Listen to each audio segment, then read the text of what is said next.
ልዩ ዛሬ እየተነፋረቀች እንግዲህ መታለች። በነገራችን ላይ ያው እየተነፋረቅሽም ቢሆን ልዩዬ ያብን ይዘሽው ስለመጣሽ ደስ ብሎኛል። እኔ ግን የሆነ አዲስ ነገር እሰማለሁ ብዬ ነበር ጓጉቼ። ያብ መጥቷል ብለው እኔ ቤት ኮሜንት አስቀምጣችሁልኝ አይቻለሁ። ጂጂ መሰልሽኝ እኔ ቆንጆ አመሰግናለሁ። ና የአቤ ገብቼ ቪዲዮን አይቼ ነበር። ያው የተለመደውን እንግዲህ ልዩ በፍቅር የተጎዳችሁ ናችሁ ሁላችሁም። የአቤት የምትመጡ አውቃለሁ። ፍቅር ምን እንደሆነ ይገባችኋል። ከጎን ቁሙ። ያብን ማጣት አልፈልግም። የሚወዱትን ሰው ከሌላ ሰው ጋር ሆኖ እንደማየት የሚያም ነገር የለም በማለት እንግዲህ ያው ስታለቃቅስ ነው ያዩት። በዚህ አጋጣሚ ማለት ነው ልዩ ያኔ ታዲያ ያብና ሄሉ አብረው እንዲሆኑ እንደዛ ስትሆኝ የነበረ ሁሉ ድራማ ነው ማለት ነው። ዛሬ ነው እኔ ፍንትው ብሎ የተገለጠልኝ።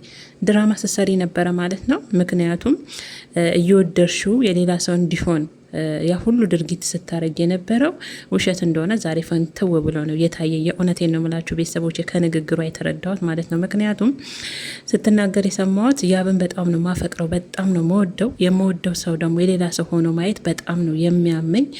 አሁን ላይ ያብ ያለበት ሁኔታ ጥሩ ባይሆንም አሁን ላይ ያብ ያለው ራሱን በስራ ነው አይምሮን ወጥሮ ያለው። ምንም ነገር እያሰበም አይደለም። ያልሆኑ ነገሮች ቢፈጠሩ ያብ አሁን በስራ ውስጥ ነው አይምሮን ወጥሮ ያለው። ግን እኔ አሁንም ድረስ ያብን እንደምወደው ነው። ለሱ ብዬ ነው አዲስ አበባ የመጣሁት። ለሱ ብዬ ትምህርቴንም ስራዬንም አቆሜ አዲስ አበባ ማላቀው ሀገር ድረስ የመጣሁት ያብን ፈልጌ ነው። አሁንም ድረስ ያብን አፈቅረዋለሁ፣ ወደዋለሁ። ስለዛ የአብ ቤተሰቦች ፍቅር ምን እንደሆነ ታውቃላችሁ። በአብዛኛው ያው በፍቅር የተጎዳችሁ ነው የአብ ቤተሰቦች ጋር የምትመጡ።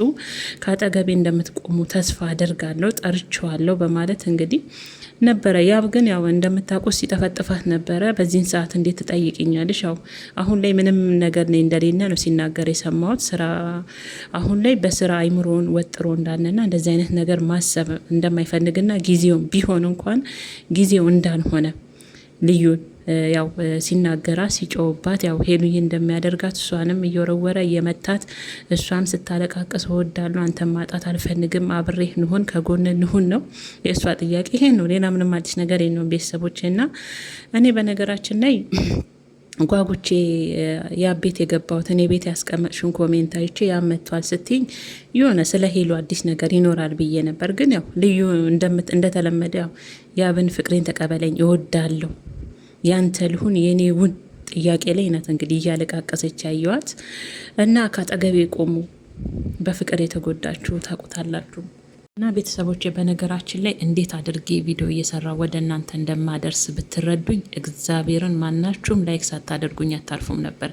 ሲመጡ ሳቋርጥ፣ ከዛ ካቋረጥኩበት ደግሞ ሲጀምር ሲመጡ ወይ ሰው ቤት ግን ከባድ ነው የእውነት። ለዛም ነው እንደ ልቤ ሀሳቤን ሰብስቤም ብዙ ነገር መናገር እፈልጋለሁ፣ በደንብ ቪዲዮ መስራት እፈልጋለሁ፣ ግን አልችልም። ታውቃላችሁ የሆነ ሲመጡ ሀሳባችሁን ሲሰርቁ ስታቋርጡ ድምጻችሁ ራሱ በደንብ አውጥታችሁ ለመናገር ከባድ ነው። እና ብቻ ይሁን የሰው ቤት ከባድ ነው ቤተሰቦች። እንዲሆነን ወደ እናንተ ቪዲዮ የምናደርሰው ልላችሁ ነው። እና በዚህ አጋጣሚ በቃ ቤተሰብ ያልሆናችሁ ቅመሞች እየመሆናችሁ እህት ወንድሞቼ ቤተሰብ አድርጉን፣ እግዚአብሔርን ላይክም አድርጉን። ማናለን ያለ እናንተኛ በሰው ቤት እንዴት ሆነ እንደምንሰራ ብታውቁት።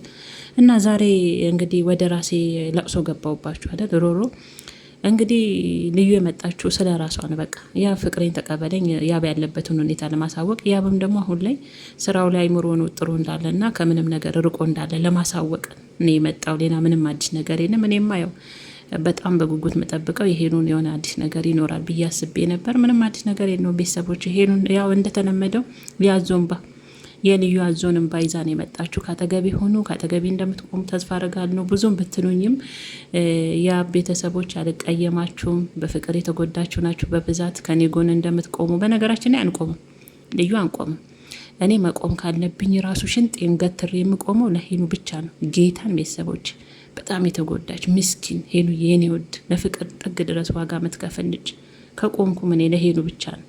እና እዛው እንግዲህ አልቅሽ ልዩዬ፣ አንቺም ሴት ነሽ እረዳሻለሁ፣ ግን እዛው በውስጥ ጨርሽ በቃ በእናትሽ። እኛ ደከመን እኮ ስንቱን አባብለን እንችላለን። አናሳዝናችሁም እኛስ ተመልካቾች?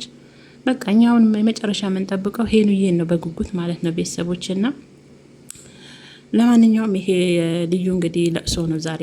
ያብ ሌላ ሰው ሲሆን ማየት አልፈልግም ስትል ግን ገባኝ። ያኔ ከልዩ ከሄሉ ጋር ያብን አንድ ላይ ለማድረግ ሄደችበት ጥረት ነካ ልዩዬ እኮ ብያለሁ። የሚወዱትን ሰው ከሌላ ሰው ጋር ማድረግ ከባድ እንደሆነ አውቀዋለሁ። የአንቺ ድራማ ደግሞ በጣም የበዛ ነበረ እና ከቻልሽ በውስጥ እስቲ ለምኝ